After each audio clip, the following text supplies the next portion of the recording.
22ஆம் தேதியிலேருந்து பேச்சுவார்த்தை ஆரம்பிக்கும்னு சொல்லியிருக்காங்க. குழு அதுக்கு முன்னாடி நாளை கூட அறிவிக்கப்படலாம், இன்றைக்கு கூட அறிவிக்கப்படலாம்.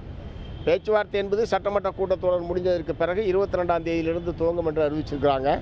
அது ஒன்றும் காலதாமதமானது கிடையாது. இன்னும் தேர்தலுக்கான அறிவிப்போ மற்றதோ வராத நிலையில் அது எப்போ அறிவித்தாலும் எவ்வளோ நாட்களில் முடிக்கிறோம் என்பது தான் பிரச்சனை. எப்படினாலும் மிக விரைவாக ஏற்கனவே இந்த கூட்டணி என்பது நீண்ட காலமாக ஒற்றுமையாக செயல்பட்டு கொண்டிருக்கிறது. பெரிய பிரச்சனை இல்லாமல் தொகுதி பங்கீடு என்பது பேச்சுவார்த்தை முடியும் என்று தான் நாங்கள் நம்புகிறோம்.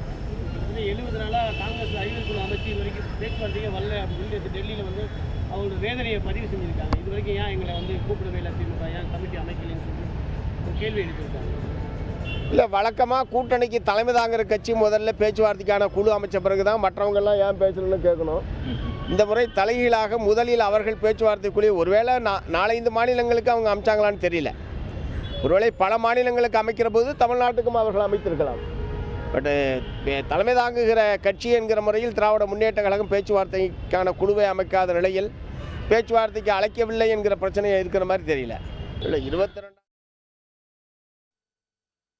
தொகுதி பங்கீடு பேச்சை திமுக தாமதிக்கவில்லை என்று பே. சண்முகம் செய்தியாளர் சந்திப்பில் தெரிவித்திருந்தார். அந்த காட்சிகளை பார்த்தோம்.